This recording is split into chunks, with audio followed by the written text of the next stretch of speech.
And now in other news, conservation experts are calling for the adoption of climate-centric land management systems owing to erratic weather patterns exacerbated by climate change. Our reporter Regina Manyara is attending the regenerative land management workshop in Mombasa and has the details.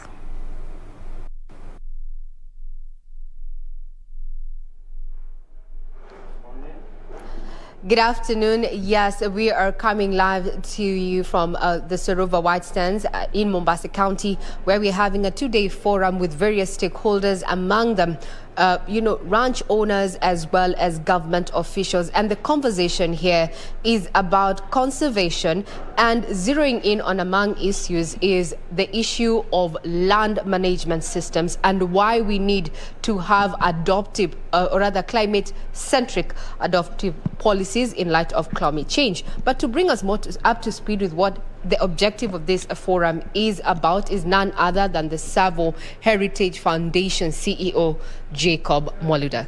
Good afternoon. We start off by saying Happy International Water Day. Happy International Water Day. Water is life. Yes, so we are starting a forum today. It brings together various stakeholders. It's an initiative of the Safe Savo Initiative, Restoration Initiative, also known as the Southern Kenya, Northern Tanzania Initiative. And we are looking at and focusing on a landscape that's about 400,000 square kilometers. It's a transboundary landscape.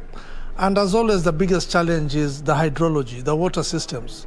What do we need to do? What do we have to do? And I will say it very, very eloquently in the introduction. I think it's critical that we focus on the management. It's a management issue. We need to get the management right.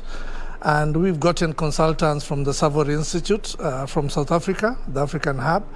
And over the next 7 days, they will train us for 2 days. We'll have a workshop for 2 days. We'll go to the land to look at the pilot site for another 4 days before developing a proposal that hopefully will inform the development of the pilot. But in essence, what we're looking at is how do we get maximum from the lands that are ASAL. And this is 75% of the 400,000 square kilometers I'm talking about. These are arid and semi-arid lands where nothing else outside livestock can thrive. So how do you manage livestock in a way that regenerates the land, fights desertification, and combats climate change? Mm-hmm. Now, Mr. Mwaluda, one of the issues that has come up from the experts here this morning, or rather during the day, the conversation has been, hard grazing, or rather the impact of herding. And this has been quite a controversial conversation, especially within the ranches. Do you think that this is an adoptive policy that, ranch owners can actually look into now that you're talking about effects of climate change, desertification and such? Yes, I think it is. And it's really an issue of understanding. It's the ability to be able to understand that overgrazing, as a lot of us understand it to be, is actually wrong. Overgrazing is a time issue and is not a numbers issue. So it doesn't matter how many animals you have in a certain space. It matters how long those animals are in that space before they come back for the second grazing. So it's a grazing and management issue, and that's why we're focusing on management policies. What do you need to do so that you adopt the right policies to drive the right grazing techniques? And this is actually climate smart. So it's more of a time management issue. It's totally a management issue and not a numbers issue. Mm-hmm.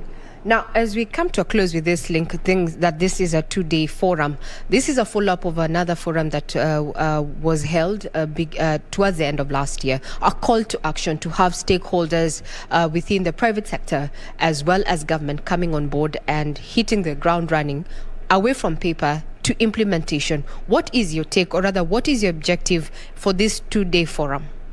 So we are starting with sensitizing people on the policy. We'll go to the ground to develop the proposal, and it's our hope that in the next 2 months we'll be able to roll out the plan. So what was agreed in Mombasa is we need to move away from now discussions and writing and actually go into implementation. And this is the first project of the Rangelands project pillar. So we'll be going to the ground from Thursday up to Sunday, develop a proposal that will straight be rolled out in another 2 or so months So we'll be able to have a pilot that is functional, and then hopefully in another 3 years be able to scale into the 13 counties of Savo. Indeed. There you have it, Jackie. That is just a recap of what is happening in the first session of this particular two-day forum, where experts are converging to talk about matters of regeneration, focusing on the available resources. And this is land, given that statistics indicate that 2/3 of the world currently, can only sustain livestock. And then how do we use, the livestock that we have to also replenish the earth's for sustainability? I'm Regina Manyara, reporting live from the Sarova White Sands. Now back to you, Broadcasting House. So much, Regina Manyara, for that report, coming live from Mombasa, where the regenerative land management workshop is underway.